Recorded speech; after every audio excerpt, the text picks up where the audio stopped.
Sabe aquela ideia de que para onde a gente olha é para onde a gente vai? Parece simples, né? Mas essa é a chave para entender as grandes encruzilhadas da vida. Hoje, a gente vai mergulhar em como a nossa forma de perceber o mundo não só colore a nossa realidade, mas literalmente desenha o caminho que a gente percorre. E para guiar a gente nessa jornada, vamos usar 4 textos antigos que funcionam como 4 mapas, revelando como olhares diferentes criam destinos completamente diferentes. Pois é, essa é a pergunta universal, que aparece em cada decisão, em cada momento de dúvida. Mas o que esses textos antigos sugerem é que a resposta talvez não esteja no caminho em si, mas sim na direção do nosso olhar, muito antes da gente sequer dar o primeiro passo. Então, para entender isso melhor, a gente vai analisar passagens dos livros de Juízes, João, Salmos e Provérbios. Pensa neles não como histórias distantes, mas como 4 lentes diferentes. Cada uma oferece um jeito único de ver, uma forma de perceber que molda a realidade de um jeito todo particular. Bom, vamos mergulhar na primeira lente. Nossa primeira parada é com Sansão, uma figura de força lendária, sabe? A jornada dele é o exemplo perfeito do que a gente pode chamar de caminho do impulso. É um caminho totalmente guiado pelo que os olhos veem e o coração deseja na hora, sem filtro, sem pensar 2 vezes. E tá aí, o motor de toda a história dele. A ação de Sansão não vem da sabedoria, nem de um conselho. Ela nasce de um estímulo visual bruto. É um eu vi, logo eu quero. Essa frase não é só um pedido, não. Ela é o resumo completo da filosofia de vida dele. O mais interessante aqui é ver o efeito dominó em ação. Um único ato de ver por impulso já desencadeia uma exigência. Isso leva à quebra de votos sagrados e, no fim, a um enigma todo precipitado que explode em conflito. É uma descida bem clara, passo a passo, que começou com um simples olhar. E aqui está a lição crucial da história de Sansão. Uma coisa é enxergar, outra, completamente diferente, é perceber. A visão dele era superficial, focada só no desejo imediato. E foi essa falta de percepção, de uma visão mais profunda das coisas, que acabou selando o destino dele. Agora vamos virar a página e olhar para um caminho radicalmente diferente. Lá no Evangelho de João, a gente encontra o exato oposto do impulso. É o que podemos chamar de caminho do reconhecimento. E ele é exemplificado pelo chamado dos primeiros discípulos de Jesus.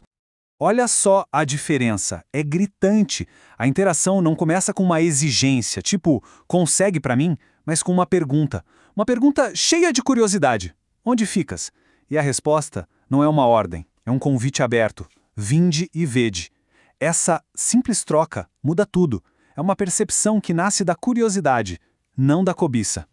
E o legal é que essa nova forma de ver é contagiante. Não é um ato isolado egoísta. É uma verdadeira cadeia de reconhecimento que vai se espalhando. João Batista aponta, aí André chama o irmão Pedro, Jesus chama Filipe, que por sua vez convida Natanael.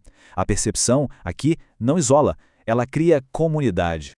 Então, a conclusão dessa comparação fica bem clara, né? Enquanto a visão impulsiva do Sansão levou ele para a solidão e para a ruína, a percepção curiosa dos discípulos levou ao seguimento, à comunidade e ao início de uma jornada completamente nova. Mas e quando a paisagem ao redor não é de desejo nem de descoberta, mas sim de dor? Como é que a percepção funciona quando tudo parece estar desmoronando? O Salmo 102 nos guia por um terreno bem mais íntimo e desafiador, o caminho através do sofrimento. Esse salmo é exatamente isso. É a voz de alguém que se sente completamente esmagado. Aqui, o ponto de partida da percepção não é um objeto de desejo ou uma figura a ser seguida, mas sim a consciência profunda da própria fragilidade, da própria dor. E aqui acontece a grande virada. O salmista primeiro percebe a sua realidade com uma honestidade brutal. A vida dele está sumindo, como uma sombra no fim do dia. Mas então ele faz um movimento deliberado. Ele tira o olhar da sua própria finitude e levanta para a permanência de algo muito maior. É uma mudança de foco radical, bem no meio da aflição. Então, esse caminho é basicamente um ato consciente de reajustar o foco, sabe? É a escolha de ver além da crise do momento e ancorar a percepção numa realidade mais estável, mais firme.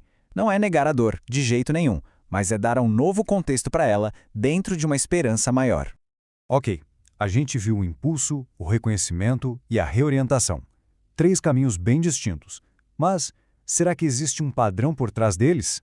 O livro de Provérbios nos dá a chave para decifrar esse código, apresentando uma escolha fundamental entre 2 jeitos de ser no mundo.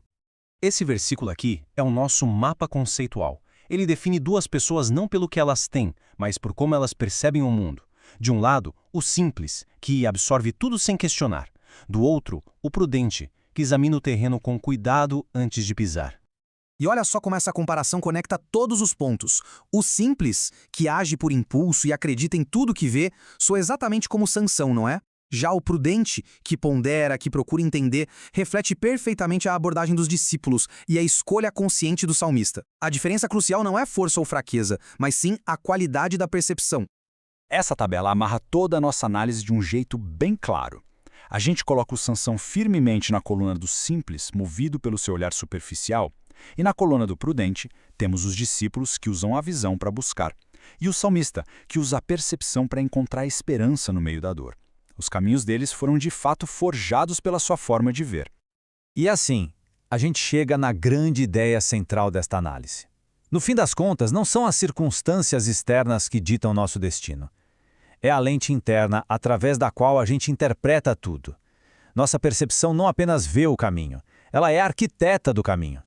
E com isso, essa reflexão sobre textos tão antigos volta inteiramente para a gente, aqui e agora. Se o jeito como a gente vê o mundo cria a trilha sobre os nossos pés, talvez a pergunta mais importante não seja para onde eu devo ir, mas sim para onde eu estou escolhendo olhar. A resposta para essa pergunta pode definir todo o resto.